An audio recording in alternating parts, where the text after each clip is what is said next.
Okay, a very good morning, everybody, and a very warm welcome to Lisbon and to the Calouste Gulbenkian Foundation and to the 6th edition of the Protolang conference series. It is very heartwarming to see a lot of familiar faces, and it's equally warming to see a lot of new people here at Protolang.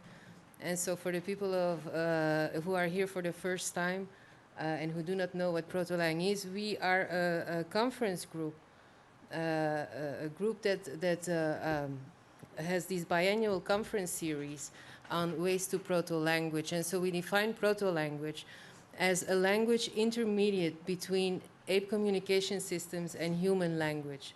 Now, we of course don't know what the nature of that proto-language might be. We don't know for certain what the modality was. Was it a gestural language? Was it a vocal language? We don't know whether it had syntax or not. We don't know whether it was based on words. So we have these conferences to try and answer these questions. And so Protolang was started by Przemysław Zikwizinski and Sławomir Wakiewicz in Poland. And since a couple of years, the conference has been a traveling one. And in light of that, we were invited by Przemek and Slavik, who's standing there. Please come sit.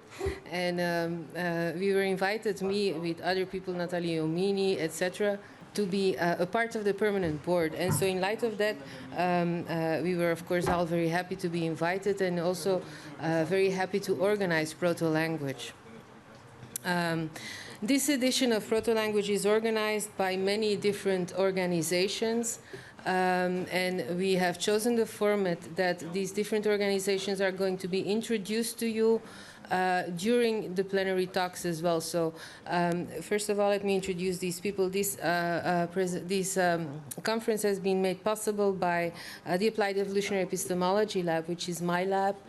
And we are a lab that focuses on the study of evolution, the structure of evolution from within philosophy of science, and we investigate how evolution, as it has been defined within the biological sciences, can be implemented into the sociocultural and the linguistic sciences. And we were able to found our lab with the support of the John Templeton Foundation, for which we are very grateful. And at present, we are funded by the Fund for Scientific Research.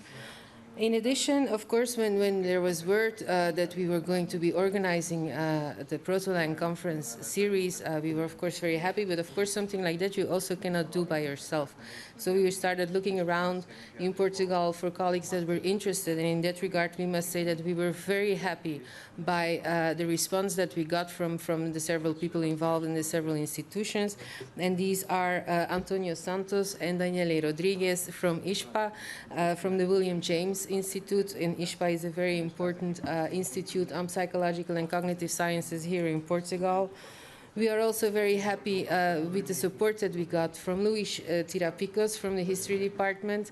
Luis is also the person who was answering most of the emails on Protolang, and Luis is doing research on archaeoastronomy and the history of science. And through Luis also, we were able to collaborate with APIA, which is a research group on archaeology here in Portugal. And then a third partner was the CRCB, the Center for Social Wellbeing of the Católica University of Portugal. And there we collaborate with Augusta Gaspar, who is another co-organizer. And then through Daniela and also through Antonio, another partner in this organization is the Primate Research Cognition Group. So we have chosen the format that these people are going to be introducing the major plenary speakers, and they're also going to say a few words about their organization in doing so. And that leaves me to introduce you to the Gulbenkian Foundation, which is here. But before that, I also want to say that we are very grateful to the Orient Foundation, who has been very supportive and has given a very generous donation to help sponsor the stay of Professor Tetsuro Matsuzawa. And we are also very happy with the support that we got from SEAC, the European Society for Astronomy in Culture, through Rosalind Frank, who is one of our keynote speakers, as well as Fabio da Silva, who were also very generous in their donation in allowing us to have this conference. And so we are going to have these people introducing their societies a bit in association with the introduction of the plenary speakers. And I am going to take the opportunity to introduce you a bit more to the Calouste Gulbenkian Foundation, which is a foundation that is providing us this venue, for which we are very grateful. And the Calouste Gulbenkian Foundation is a very, very important foundation for Portugal. It has here, we are here in the headquarters, and it plays a major role in the distribution of culture. It has a concert room just here with an amazing agenda every year. But beyond that, it does a lot of work in humanitarian foundations. So next door also we have the Museum of Art of Calouste Gulbenkian, which is his own collection. And so who was Calouste Gulbenkian? Calouste Gulbenkian was a person of Armenian descent. His father was from Armenia and his mother was from Russia. And his father was in the oil industry. And so he imported and exported oil coming from Azerbaijan. And his father wanted him to follow him in the company business. And so he sent him to special schools in France and then later in England to study petroleum engineering. And he had a talent for scientific research, but his father wanted him to follow him in the business. And so he did a big trip all over the world, in Europe, in Russia, in Egypt, in the Middle East. And he was one of the people responsible for mapping the oil present in Iraq and in Syria. And during his travels, he was able to collect an enormous amount of artwork, 6,000 pieces, of which about 1,000 are displayed here in the museum next door. And because of his crucial role in the oil industry, at one point, he was the richest man on earth.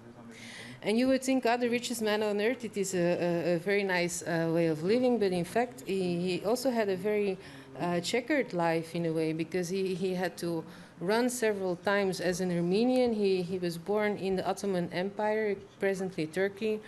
And as you know, there was the Armenian massacre, so at one point he had to flee Turkey. Then he obtained British citizenship, and so he went to the UK. But then at one point he was living in Paris, where he had his house with his wife. And he had to flee there because of the invasion of the Germans. And at one point he was called enemy of the state because of that by Great Britain, also as a way to find his capital. So the man was on the run several times, and he found himself eventually in Portugal. And he fell in love with this beautiful country and with this beautiful city of Lisbon. And as such, he decided to stay here and then to donate in his will the possibility to make this foundation. And beyond this foundation, there are headquarters in Great Britain and in France. And 30 kilometers from here, we also have the Gulbenkian Science Institute, which is a very important institute for biological and genetic research. And so this is who Calouste Gulbenkian was. It's the second time that we work with this foundation, and I'm very happy and very proud and very grateful. And in the name of the organizers, we want to say that we are very happy with this organization.